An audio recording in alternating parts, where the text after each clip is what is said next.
Good morning बच्चों। आज हम कक्षा 8 सामाजिक विज्ञान अध्याय 8 1858 के बाद भारत में ब्रिटिश नीतियाँ और प्रशासन इस पाठ के सभी प्रश्नोत्तर को हल करेंगे। आइए चलते हैं अपने प्रश्न की ओर। प्रश्न है, निम्नलिखित प्रश्नों में से सही विकल्प का चयन करें। तो प्रश्न नंबर 1, महारानी विक्टोरिया की उद्घोषणा की गई थी, यानी महारानी विक्टोरिया की उद्घोषणा किस सन में की गई? तो इसका सही उत्तर है महारानी विक्टोरिया की उद्घोषणा 3848 में की गई थी।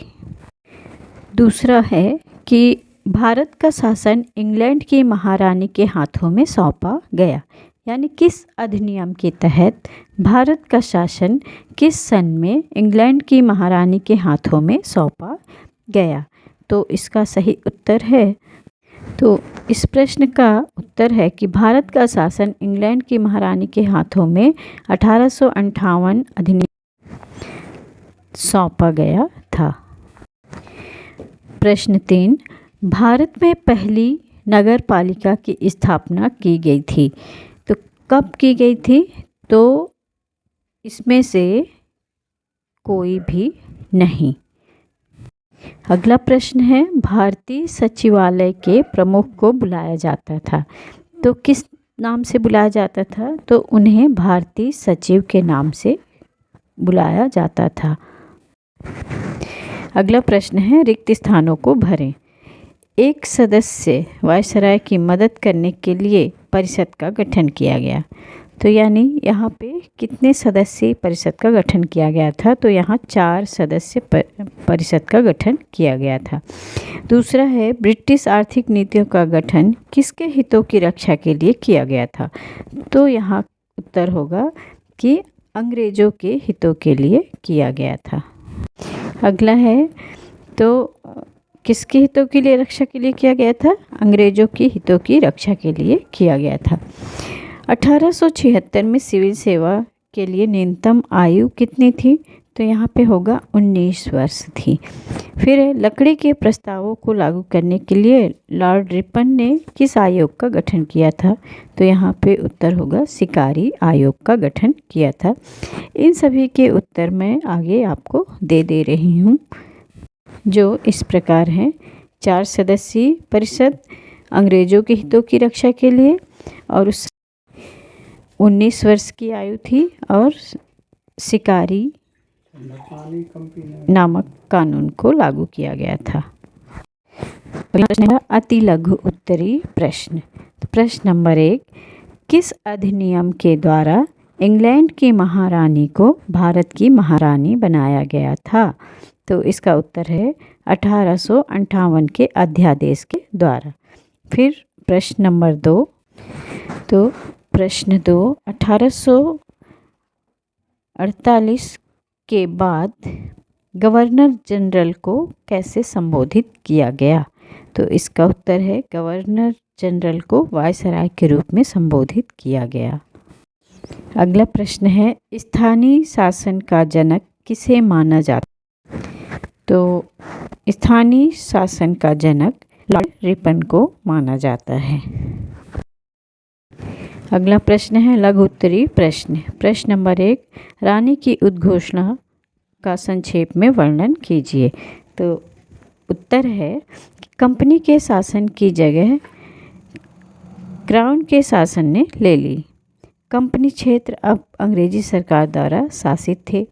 भारतीय लोग और शासकों को कुछ अधिकार और विशेषाधिकार मिले। प्रश्न है अगला कि 1861 के अधिनियम द्वारा विधान परिषद का विस्तार 6 से 12 और सदस्यों को जोड़ा गया, और प्रांतीय परिषदों की भी शुरुआत की गई। प्रश्न नंबर 3 है कि 1858 के बाद के प्रशासनिक विभाजन का वर्णन करें। तो इसने ब्रिटिश ताज को सत्ता हस्तांतरित कर दी।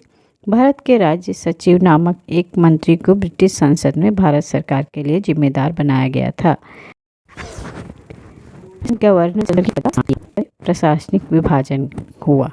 चलिए अगले प्रश्न, दीर्घ उत्तरी प्रश्न। पहला है, 1848 के अधिनियम के निर्णयों के बारे में लिखिए। तो 1858 अधिनियम के निर्णय इस प्रकार हैं। पहला, भारत का नियंत्रण पूरी तरह से ब्रिटिश सरकार को सौंप दिया गया। यह घोषणा की गई कि भारत एक राज्य सचिव के माध्यम से ब्रिटिश सम्राट द्वारा उसके नाम पर शासित होगा। फिर दूसरी बात कही गई, 1848 से पहले ब्रिटेन में 2 निकाय थे जो भारत में ब्रिटिश नीतियों को नियंत्रण करते थे, अर्थात नियंत्रण बोर्ड और ईस्ट इंडिया कंपनी के निर्देशक मंडल। अब ब्रिटिश सरकार के एक मंत्री को भारत के राज्य सचिव को कहा गया था, जिसे भारत सरकार पर पूर्ण नियंत्रण दिया गया था। ब्रिटिश सरकार के अन्य मंत्रियों की तरह वह ब्रिटिश सांसद के प्रति उत्तरदायी थे। तीसरी बात, सलाह देने के लिए भारतीय परिषद का गठन किया गया था। इस परिषद के पास कोई वास्तविक शक्ति नहीं थी, केवल राज्य सचिव को ही सलाह दे सकती थी, जो किसी भी समय परिषद की सलाह की उपेक्षा कर सकते थे। चौथी बात, 1858 से पहले गवर्नर जनरल आमतौर पर ब्रिटेन में निर्धारित समय नीतियों के ढांचे के भीतर अपने दम पर काम करता था।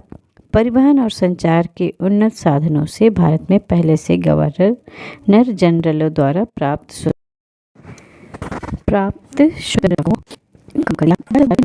था।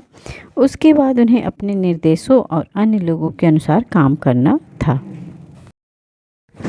प्रश्न नंबर 2, सेना संगठन पर संक्षिप्त टिप्पणी लिखें। तो 1858 से पहले बॉम्बे, मद्रास, कलकत्ता की प्रेसिडेंसी की अपनी अलग सेनाएं थीं।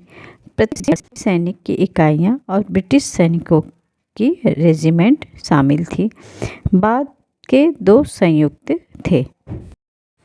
1849 में तीनों प्रेसिडेंसियों की सेवाएं एकीकृत हो गईं और ब्रिटिश भारत की पूरी सेना कमांडर इन चीफ के नियंत्रण में आ गई। भारतीय सैनिकों को तोपखाने और शस्त्रागार में से बाहर रखा गया था। यूरोपीय सैनिकों की संख्या में वृद्धि की गई। प्रत्येक 2 भारतीय सैनिकों के लिए 1 यूरोपीय सैनिक की भर्ती की जाती थी। सेना में सभी अधिकारी जो थे वो यूरोपीय रहते थे। प्रश्न नंबर 3 है, स्थानीय प्रशासन के बारे में संक्षेप में जानकारी दें। तो उत्तर है, 1857 के बाद ब्रिटिश सरकार ने स्थानीय सरकारी इकाइयों जैसे नगरपालिका, जिला बोर्ड को प्रोत्साहित किया। इस प्रकार प्रशासन प्रणाली विकेंद्रित थी। स्थानीय निकायों को लोगों को शिक्षा, स्वास्थ्य सेवाएं, पानी की आपूर्ति और इस तरह की सुविधाएं प्रदान करने के लिए कार्य दिए गए थे। 1882 में स्थानीय शासन में कुछ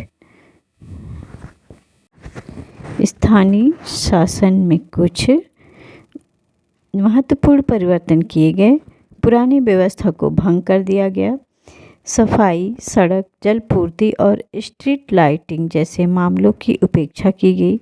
1847 के बाद नगरों में किया गया। वे स्थानीय प्रशासन और कार्यों पर होने वाले व्यय को पूरा करने के लिए कार्य पर कर लगाते थे। 1882 के बाद जिला बोर्ड का गठन किया गया था, लेकिन उनमें केवल अधिकारी थे, निर्वाचित सदस्य नहीं थे। 1882 के बाद निर्वाचित सदस्यों को पेश किया गया था, लेकिन केवल संपत्ति के साथ ही वोट देने के हकदार थे। प्रश्न नंबर 4 है, ब्रिटिश आर्थिक नीतियों का सटीक मूल्यांकन करें। तो इसका उत्तर है, इस प्रश्न का उत्तर है, ब्रिटिश सरकार ने 1858 के बाद वित्तीय प्रशासन का पुनर्गठन किया। अंग्रेजों द्वारा अपनाई गई आर्थिक नीतियों ने भारतीय संस्थानों को खत्म कर दिया और अंग्रेजों की मदद की। ब्रिटिश सरकार ने आयात पर कर समाप्त कर दिया और भारत में मुक्त व्यापार की अनुमति दी। इनमें बहुत सी विदेशी कंपनियों को भारत की ओर आकर्षित किया और भारतीय उद्योगों पर विनाशकारी प्रभाव डाला। ब्रिटिश वित्तीय नीति के कारण जिन प्रमुख उद्योगों को नुकसान हुआ वे थे जूट उद्योग, इंडिगो, कपड़ा, ऊनी, चाय, रबड़, कॉफ़ी, कोयला, लोहा और भाप के जहाज। ब्रिटिश सरकार की वित्तीय नीति ने भारत की प्रगति को पूरी तरह से। अगला प्रश्न है प्रश्न नंबर 5, ब्रिटिश शिक्षा की नीति का वर्णन कीजिए। तो उत्तर है ब्रिटिश शिक्षा नीति भारतीयों के कल्याण के लिए नहीं थी बल्कि ईसाई धर्म को बढ़ावा देने के लिए थी।